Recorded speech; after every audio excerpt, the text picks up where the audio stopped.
On the TV, on the radio, and even social media, everyone has become a debater. Hot heads, hot takes, and lots of hot air are now the norm. But only one can be the master debater.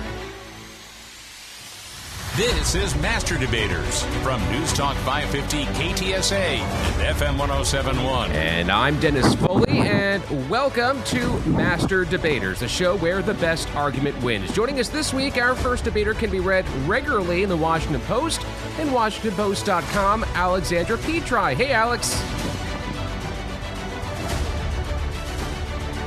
Okay, our next debater can be heard bringing the latest sports news on Fox News Headlines 24/7 on SiriusXM Channel 115, Matt Napolitano. Hey, Matt. Hey, Dennis. How you doing? Good. And our third debater covers the world of mixed martial arts for combat culture. Let's say hello to Matt Ryan. Hey, Matt. Hi, good to be back. It has been a minute since I have been around. What's going on, everybody? Yes. Well, you guys will all be presenting arguments in an effort to try and win over our judge, who this week is Travis from Vermont. Hello, Travis. Hey, Dennis. Hello. Well, his job is going to be to analyze and critique each response. Our contestants give the questions that I present throughout the show, and along with asking a bunch of maybe thematic or random questions, if there's something I don't like, you will hear this penalty whistle there. Yes. Now, before we get started, let's give our contestants a chance to get to know our judge, Travis, just a little bit better. We're going to start with Alex. Do you have a question for our judge, Travis? Yes, I do. Travis, what's your favorite type of cheese? That is not a question I expected to answer, but we'll go with pepper jack. Definitely my favorite. All right. Matt Napolitano, do you have a question for our judge, Travis? Yeah, hey, Travis. Are you a Halloween fan? And if you are, do you have a costume in mind for next month? At first, I was thinking you were talking about the movie series, but I do like Halloween. Fall's my favorite season. Not sure about a costume, though. At this point, I'd have to have a life to enjoy that aspect. And Matt Ryan, do you have a question for a judge, Travis? All right, who wins in a fight, Lemmy or God? Well, obviously, God. I would probably have to agree with that one. Let's get this debate started.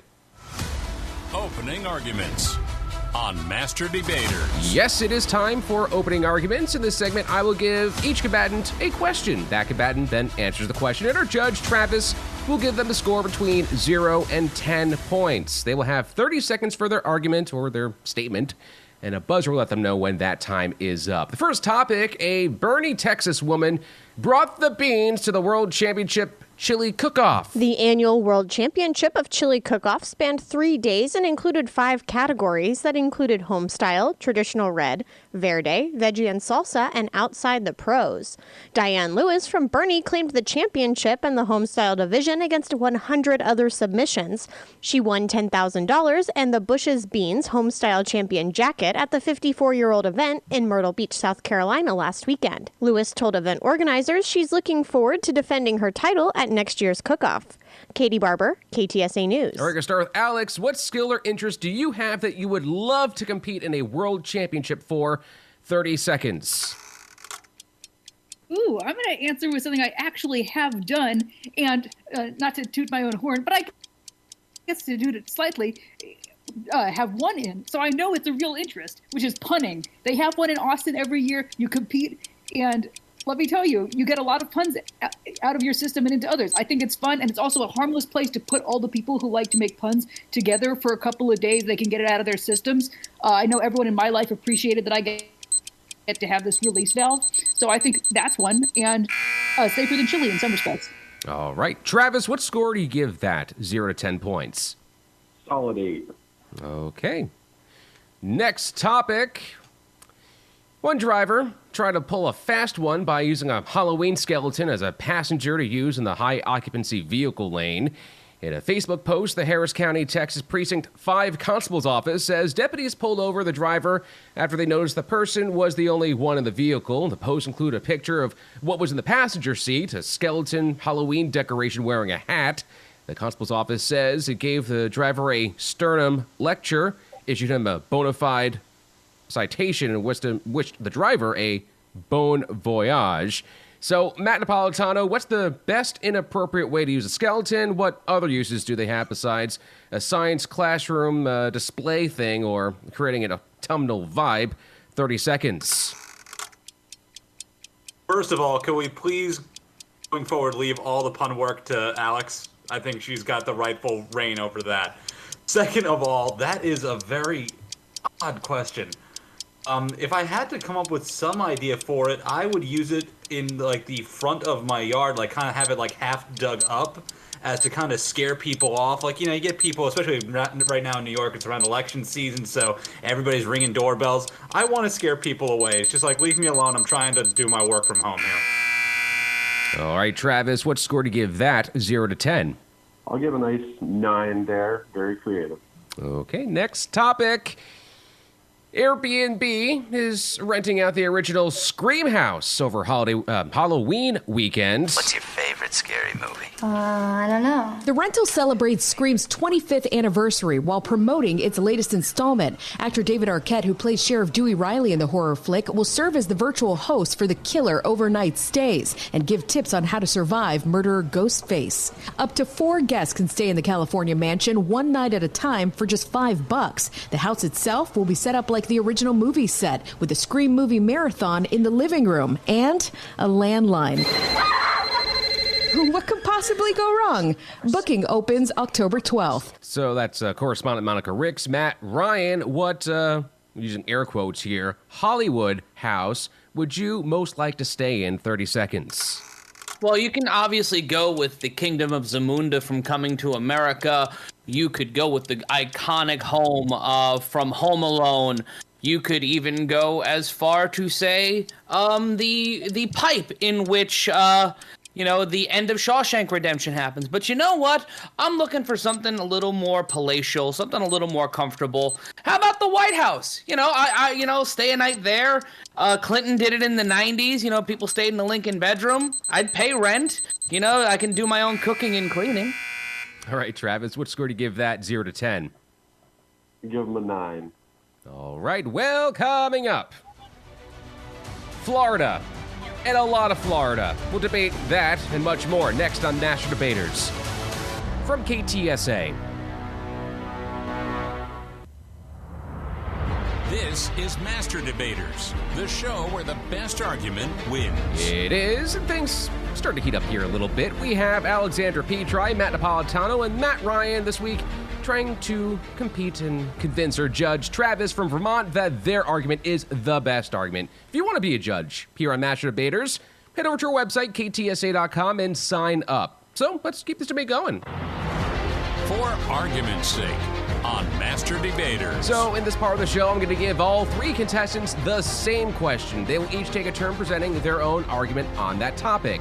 They will all take their 30 seconds to respond, and our judge will then give them each anywhere from 0 to 20 points for their responses. The first topic, the search for the boyfriend of slain travel blogger Gabby Petito, has gotten a bit bigger. Joining the manhunt, Dog the Bounty Hunter. Wednesday night, the TV personality was seen with canines searching an island not far from the Laundries campsite. We found nothing to suggest that he was out there recently. But this is how you hunt.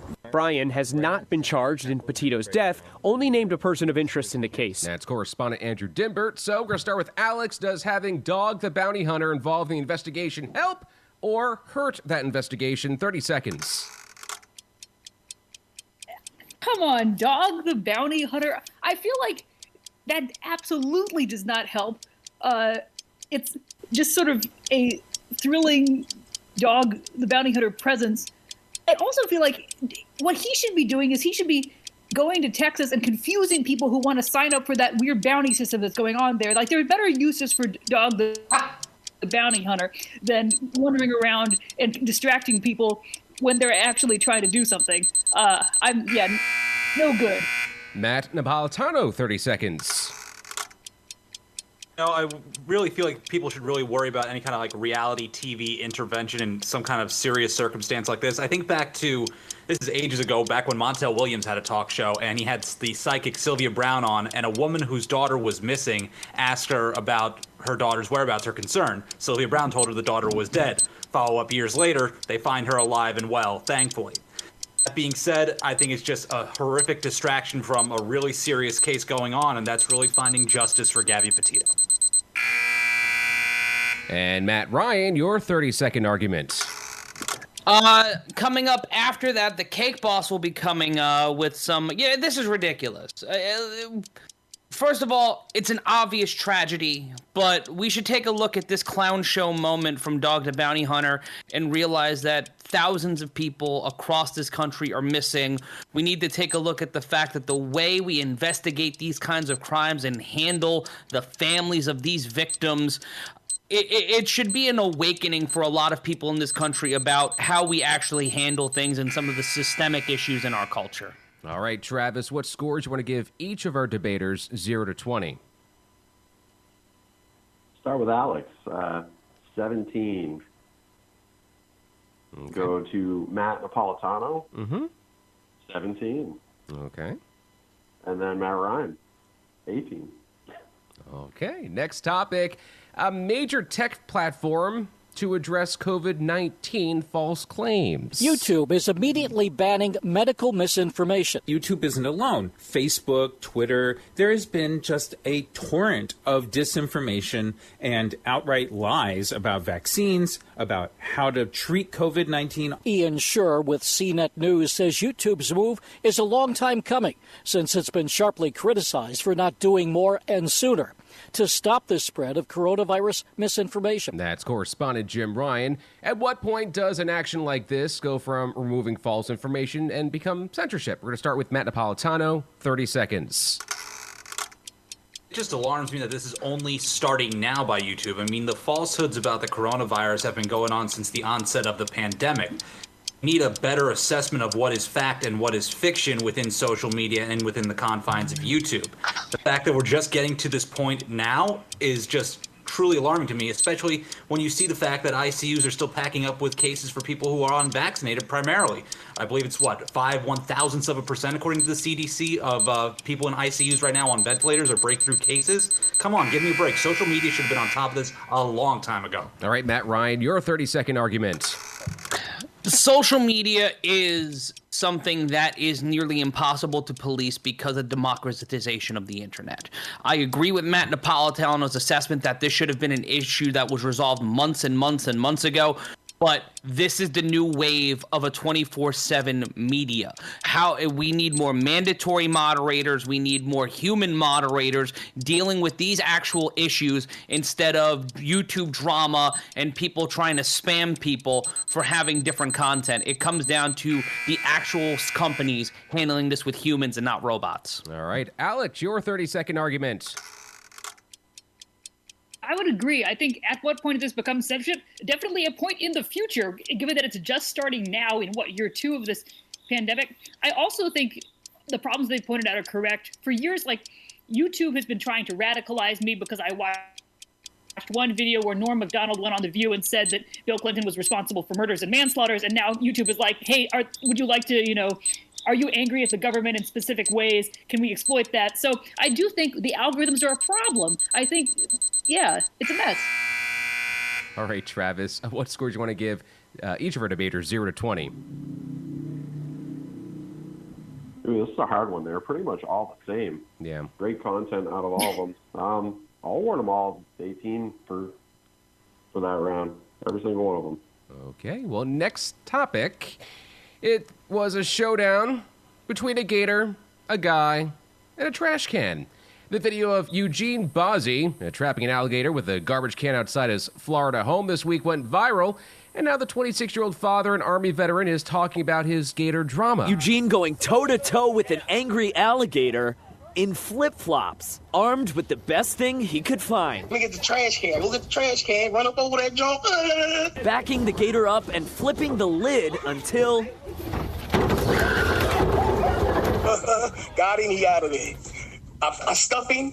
Got it. Eugene's still in flip-flops, walking the gator across the street and down the hill. Finally, making it to the edge of the water. That's correspondent Will Gans. We're going to start with Matt Ryan. Do you consider this to be brave work or foolish work by this man? 30 seconds. This reminds me of a story a good friend of me told in high school about it being hurricane season in Florida and his uncle leaving his trailer during the hurricane to shoot at the hurricane with a double-barrel shotgun. This is that level of Florida behavior. I understand trying to protect your family, but when you try to MacGyver alligator wrestling, you probably should find a different mode of transportation and possibly move out of the Fakakta Everglades. All right, 30 seconds from Alex. I think because he seems like he's okay now and everyone survived this unimpeded, I'm going to go with brave. That's pretty cool. Now that we know that it ended safely, like if you showed me only part of the video and I did not know the outcome, I would be like, please stop. I don't think that's a good idea. But now that I know he's fine, I can look at this with confidence and be like, absolutely at every stage. He was in total control. It was always wise. That being said, don't do it at home. I feel like maybe just in case he may have expertise we lack. And Matt Napolitano, your 30-second argument. You got to kind of credit it to a fight or flight response. He's just trying to be protective of his family in that circumstance, and thankfully he carried through successfully and removed the problem. I think at the end of the day, and I do believe he said this in a latter interview, was like next time around he's going to call animal control. And yes, next time around, leave it to the professionals. I feel like a Florida gator wrangler is a highly active piece of work, especially in areas like the Everglades. So next time, let the pros handle it. But I do have to give him kudos. It was pretty honorable and brave to take on that gator.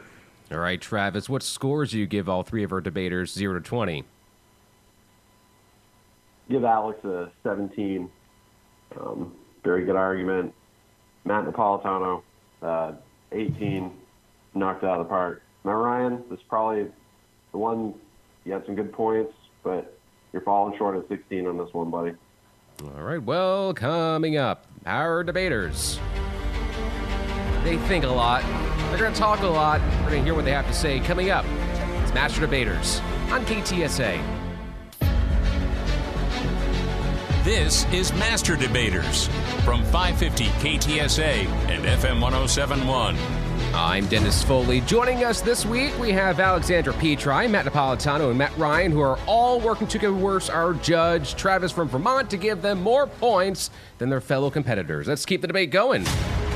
State your case on Master Debaters. So our competitors before the show came in with a topic that they wanted to discuss and a case that they wanted to present to our judge. They would get 60 seconds to do that. During those 60 seconds, if the other combatants wish to challenge, they will get 30 seconds to do so after the case is done being presented. After all the challenges, the original presenter will get 30 seconds of their own to address the people that say that they're wrong. Now, if they change the topic from what they sent in before the show, it's an automatic 5-point penalty. There are also a broader range of points at stake in this segment. Our judge can give up to 20 points at the end of each topic, or can take away up to 20 points from everyone, whether they presented the argument, challenged, or chose to stay quiet. So, do you guys want to guess who is currently our points leader at this point of the show? Let's say Matt Ryan. Any other guesses? I'm going to say Matt Napolitano. Matt Ryan, do you have a guess? I'm going to say Matt Napolitano. The correct answer is Matt Napolitano. So you get to start with your 60-second arguments. Of course, I didn't pick myself. Yes, there's a lot of hullabaloo, let's go with that word, about vaccine mandates right now within certain workplaces. Even right here where I am in New York City, there's concerns over healthcare workers not wanting to get themselves vaccinated against COVID-19, as well as school teachers and school workers. But one organization to me has really struck the right tone with this, and that's the NBA. I'm really surprised in saying that. I think that they have done this with a great approach. While they have not mandated the vaccine, they have made it clear unvaccinated players who are in cities with local mandates regarding indoor arenas for having to be vaccinated, having proof of vaccination, won't be allowed to play in games. They're not going to be able to get paid to play in those games. I think this is the best approach, deferring it to the local governments. Don't blame it on the league, blame it on where you're playing ball. And it puts these teams in a really good position to basically send a message and say, if you're really not about the team, if you're not about doing this for the public health crisis and trying to get ahead of everything, you know what? You have no place within this organization. And you know what? I really hope a lot more leagues follow suit with this. Matt Ryan with a 30-second challenge.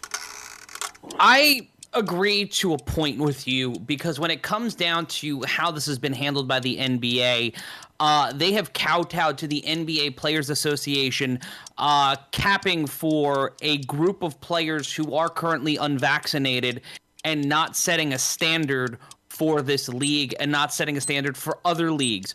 We've seen laissez-faire somewhat approaches in the National Football League, and those have led to players like Cam Newton for being released and left into the free agency pool. I find that to be a bigger problem than a solution, because it allows these players to walk around and become nothing more than boilerplate things for conservative news channels. And Matt Napolitano, your 30-second rebuttal. I think at the end of the day, you need to start holding people responsible to this. I think with the NFL and with Major League Baseball, you have a little bit more leniency only because you're dealing with more outdoor venues. That being said, the NBA and the NHL are taking the right approach in making sure that people are being held accountable, basically saying to them, if you're not vaccinated, you're not going to play in these circumstances, showing your true colors as to who you are in the midst of this public health crisis and who you are, frankly, as a teammate. The fact that the New York Knicks, who are under the same New York City mandate as the Brooklyn Nets, all got fully vaccinated says a lot, whereas the Nets are now trying to kowtow to Kyrie Irving to make it work for him. It doesn't make sense. All right, Travis, what scores you want to give all three of our debaters? -20 to 20 for the arguments and the lack of argument. Ooh, this one's a hard one. Alex, I don't think I heard anything out of you. No, I failed to hit the button in time. Yeah. She abstained. Oh. Yeah. Okay, well, I'm sorry. You're going to get 0 points for that round then. Yeah. She's like, yep. Don't be sorry. She's like, I know what I did. That's correct, yeah. Matt Napolitano did a good job trying to sell everything. I think Matt Ryan sold it just a little bit better, so I'm going to go with 17 for Matt Napolitano and go with 19 for Matt Ryan. Okay. Matt Ryan, your turn with your 60-second argument. I, like millions of Americans, suffer from depression and anxiety. For the past 18 months, the entirety of North America has been dealing, and the world, to be honest with you, with the lockdown and the various issues coming from the COVID-19 pandemic. I think one of the things we don't speak about effectively enough in the aftermath or the continuation of this pandemic is its effect on mental health. Many of us feel cooped up. Many of us have felt like our lives going on pause, and it has negatively affected, I would say, every single American. And the way we have dealt with this in terms of physical health and the vaccine, you can have an argument that it's done a lot of good, but it's also, there's a lot of derision. I feel like we need to talk more about mental health and the effects of COVID-19 and the shutdown, and talk more about universal mental health care. Alex with a 30-second challenge.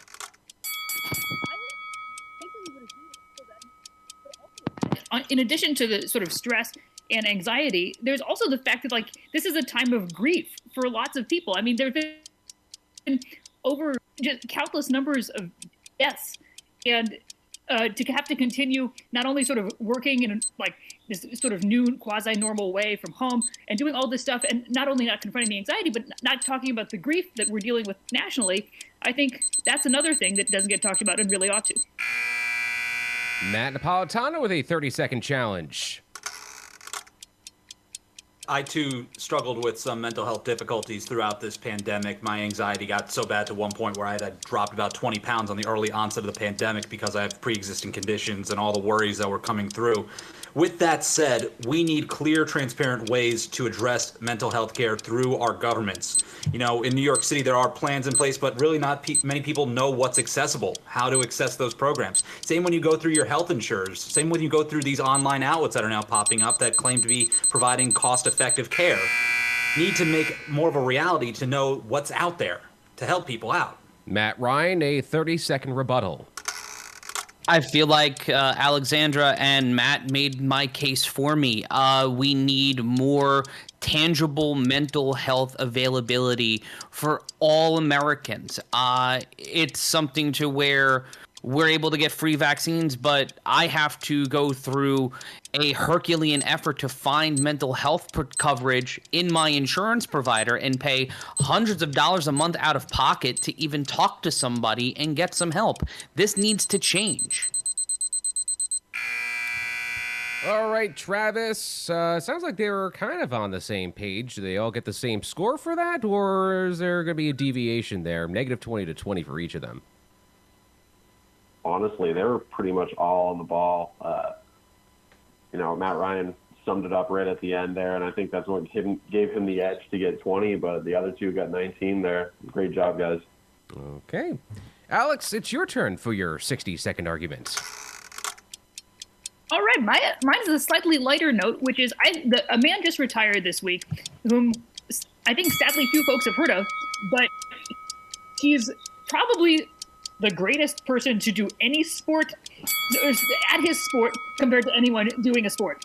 His name's Hakuho Sho, and he was a yokozuna, which in sumo is like the grand champion master. If you ever fail to a winning record at a tournament, they force you to retire. Not only did he not fail to have a winning record, he won 45 tournaments and 16 of them with a perfect record. This is a record that hasn't been beaten since or the only person who came close to this was in the 18th century. This man is completely dominant in a way that if you put Federer, Nadal, and Djokovic all together, I think as somebody said, that you get this one guy, Hakuho. He's completely, absolutely legendary, and I fail to see anyone who's better at what they do than he is at what he did. And sumo will miss him. All right, Matt Ryan, first challenge, 30 seconds. I respect Hakuho. I've covered Hakuho before, but he is not the greatest sumo wrestler nor the greatest yokozuna in the history of the sport. That goes to Akebono. Akebono was a yokozuna. He represented Japan in the opening ceremonies of the 1998 Winter Olympics in Nagano. He also is one of the most entertaining professional wrestlers of all time. He also fought in K1 kickboxing, was also in Rising Fight Federation, and he fought Bob Sapp. That alone makes him the man. Matt Napolitano, your 30-second challenge. It falls into the debate of anytime we go into talking about the greatest of all time, where it falls into any realm of a sport. You think of people like Michael Jordan in basketball. You think of people like Jim Brown, who carried themselves through multiple sports, or Jim Thorpe, Babe Didrikson, Zaharias. It expands beyond decades and centuries, beyond different sports. It all comes into that singular debate. I do think there's obviously the argument for this realm within sumo wrestling, but I think to encompass somebody as just the greatest of all time for all of sport is just far too wide of a net to cast. And Alex, your 30-second rebuttal. Sure, I cast a wide net, but I failed to hear any rebuttals here. It's Matt, number one, what you were saying was that Akebono was more entertaining and he did other things. It was like saying Michael Jordan was a better basketball player because he also played baseball. I just feel like it wasn't an argument on the merits of did this person excel at his sport more than anyone else has excelled at their sport. I agree it's hard. You got many apples, many oranges, many different varieties of fruit, some things that aren't even fruits and are vegetables. But ultimately, just on the numbers, 1,187 wins. I mean, that's incredible. All right, Travis, what scores you want to give all three of our debaters for this sumo match? Negative 20 to 20. Well, if I had known anything about sumo, this would be significantly easier. I agree. Or maybe not. I think we could all be professional sumo wrestlers at this point. Alex, I'm going to give you 19. Good job. They rebutted against you. You came back. You had a good ending to your argument. Matt Napolitano, you did great. I'm going to give you a solid 18. Good argument there. And Matt Ryan, I'm going to give you 17 on this one. I think you could have done better. I had higher expectations for you after the last round. Well, coming up, who's going to win? It's all going to come down to one final fight. This is Master Debaters from KTSA.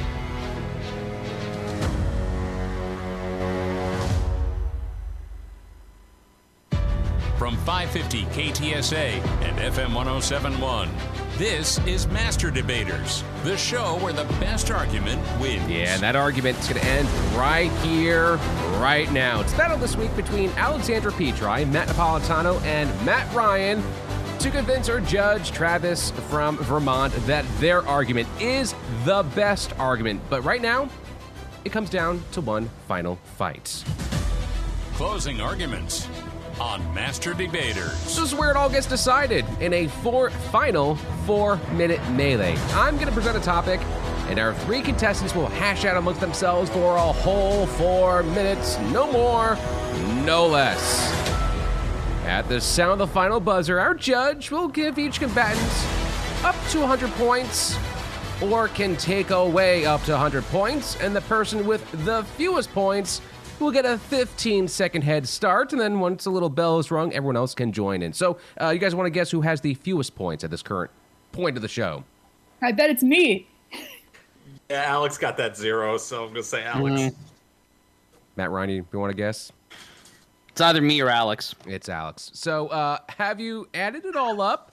All of your streaming services and gadgets cost the average family $273 a month. Now, it is worth noting these subscriptions include home Wi-Fi or TV providers or stuff like that. But it's important to consider that when companies like Disney and HBO and Apple and Dropbox and all these others are asking us to join their subscription services, they are increasingly going up against how much we are all spending every month. That's CNET Editor-at-Large Ian Scher. Now, I believe that number includes more than just your typical streaming services. It's all the other subscription things you pay for. But the question to wrap up the show today: there are a million streaming services out there, so I want your list of the best and the worst streaming services. Let's say a top and bottom 3.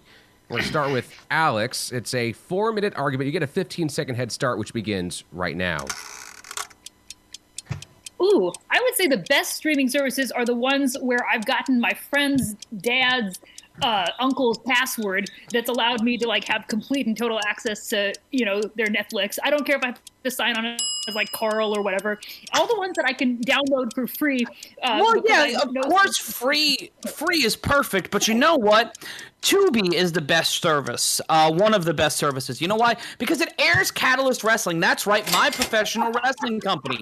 You can watch it an entire season for free $99. But also, you got to take a look at HBO Go. You have The Wire, you have The Sopranos, Many Saints of Newark, Boardwalk Empire, and then also all 2 of the Sex and the City movies. So if you want to feel like a Samantha or an Omar or a Silvio, you have all of those options, and then maybe a Batman movie, and then you take a look at some of the other places. Netflix obviously is one of those big ones, but ESPN Plus, you have the 1986 Mets documentary, you have the ability to watch fights, and also, you know what, an occasional pie fight. But let's go back to Tubi, because Tubi has Catalyst Wrestling. Once again, I will say Catalyst Wrestling absolutely for free. It's a Fox-owned platform, so Maddie Naps may get a little bit on the back end there, so it supports everybody, not necessarily Alex, but you know what, she gets what's coming to her in the Washington Post every once in a while. What's the advertising rate here on this channel? I must ask, how much does KTSA cost for 30-second ads? Because I think you would just cover it for Tubi right there. That being said, I'm personally partial to I'm personally partial to FoxNewsPodcast.com, which offers their own streaming service, including the Fox Top 5 you can listen to. You can catch me on that every once in a while. If we're going to do shameless plugs, let's do shameless plugs. That being said, I gotta go with the basic ones. I love a good Netflix. I love a good Hulu. If there's one thing I need after a long day of having to deal with whatever's going on in the news, whatever's going on in this crazy world, I need stupid stuff. I can't tell you how many times I go to sleep at night watching The Golden Girls. I can't tell you how many times I throw on an episode of Nailed It and just laugh myself silly watching people trying to bake cakes. I need those streaming services in my life just to get me by day to day. And yeah, I'll go with HBO Max too, because also HBO Max is an incredible new show which I highly recommend called The Prince. It's a cartoon show based on the life of Prince George, and it takes a look at the royal family in such a hilarious way, so big recommend on that. I would say definitely Netflix, although now that Netflix has taken Hannibal off, which was all that I watched during the pandemic, I just watched it 4 times on loop. I just discovered that I wanted to learn how to cook and play classical music. I feel like it's just aspirational lifestyle stuff. Yes, there is cannibalism, but mostly just aspirational lifestyle and comedy. Now that they've taken it off, I have to take away some points. I think, check in, maybe see what Amazon Studios has. Although, but has Netflix really become anything else but the repository of other television shows? As you see these other companies really taking over, you see Peacock, Paramount Plus, HBO Max, you're seeing all these other platforms delineate out there. Netflix has really become just a middle ground. It's not even, with limited exception for comedy specials, hasn't really taken anything. And also with Dave Chappelle having his last special on the platform and an 8-figure deal potentially on the table from other platforms, Netflix is really left in a lurch here. I don't even know if it's in the top 3 anymore. We'll say this, if you have an Apple TV or some kind of way of monitoring your billing with everything going on, I think there needs to be like a responsibility upon like your credit card companies or some kind of app to be able to alert you to what is going on. Because how many times do people sign up for a free trial for something, be it like AMC Plus or whatever it may be, and then all of a sudden it's like, wait, where'd that $10 just get deducted from my bank account? Why is this $20 gone? There's got to be some sort of way of raising a better red alert when it comes to that time of the month and knowing whether or not you want to get rid of that service. And also, if you want to talk about the 3 worst, for 3 months, and only because I can't stop it. Okay, so the question was your list of top or best and worst streaming services. So just a quick recap. Alex, your, let's say, top 3 streaming services are Netflix, Paramount Plus, and of course, HBO Max. Okay. Matt Napolitano, your top 3. It's Netflix, Hulu, and I will go HBO Max. And Matt Ryan? That would be Tubi and ESPN Plus and HBO Max. And then also the worst streaming services, or least valuable, however you want to determine that. Alex, it could be 1 or 2, doesn't matter.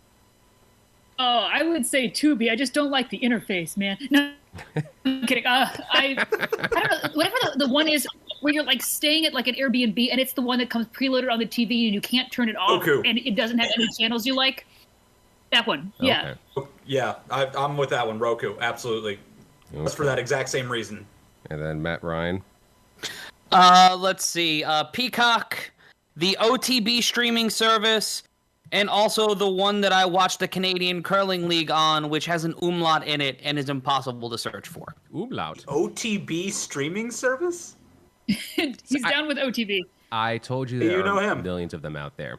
Now, before I go to Travis, one point of note, Matt Ryan, you were saying that Netflix that they don't have any new original content. Just a point of clarification. Netflix is spending hundreds of millions of dollars producing feature films, so... Yeah, I just meant like television shows in terms of like television streaming. Okay, and they had the whole House of Cards thing. But Travis, what scores? That got canceled. That was years ago. That was years ago. Right, but I'm just saying that it's not like they haven't done anything. But Travis, and I'm not a Netflix fan. I don't really care for Netflix. But Travis, what scores do you want to give each for our debaters? -100 to 100. That was a lot of listening. Yeah, and keeping up with these guys. No, I'm going to have to give Matt Ryan 80 for this one. He did a great job. He had quite the plug for his own network there. Listed at least 3 good ones. Nobody listed three bad ones during the debate at all, actually. Just parts of ones with him. Like, we'll give him an 80. Matt Napolitano, we're going to give you, oh, man. We'll give you a 70. And Alex, I really like the creativity of the three. I think we all share our passwords with our families. Maybe not. But I'm going to give you a 70 as well. Okay, well, let's see what we got going on here to figure out who this week's master debater is. Yeah, and I do have to check in with our sales team about the free plugs. How big of an invoice we need to send up to New York. I'll send you an invoice back for my time and services rendered. Yeah, well, I'm not getting paid for this, so you're gonna get a check that says 0 on it. Can you spare 2 dimes? He's paying you double what he makes. Yeah. Well, after minutes of heated discussion about, I guess you can call them controversial topics going on in our land right now, it is time to name this week's master debater. In third place, with 168 points, Alexandra Petri. In second place, with 186 points, Matt Napolitano, which means this week's master debater, with 197 points, Matt Ryan. Here are 60 seconds to celebrate. Congratulations.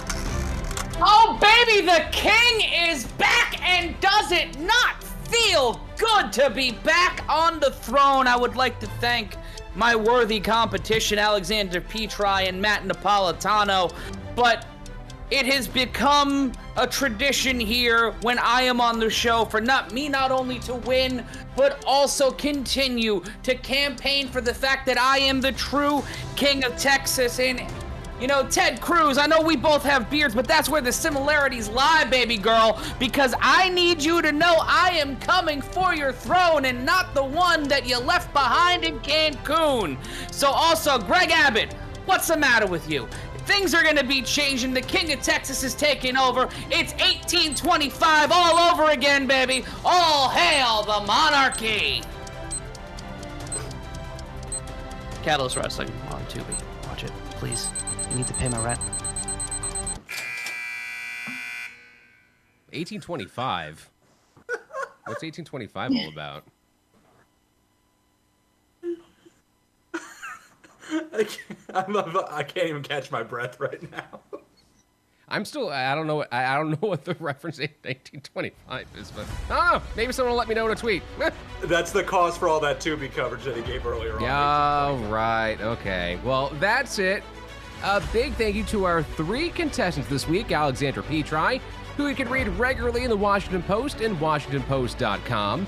Matt Napolitano, who you could hear each weekday on Fox News Headlines 24/7 on SiriusXM Channel 115, and Matt Ryan, who regularly brings you coverage of mixed martial arts on Combat Culture, or for Combat Culture. And a big thanks to our judge this week, Travis from Vermont.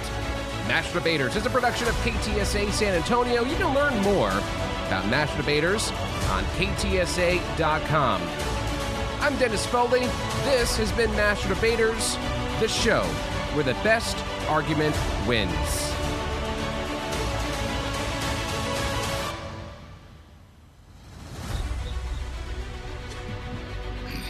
San Antonio's home for news and talk. On air, online, and on demand. 550 KTSA and FM 107.1.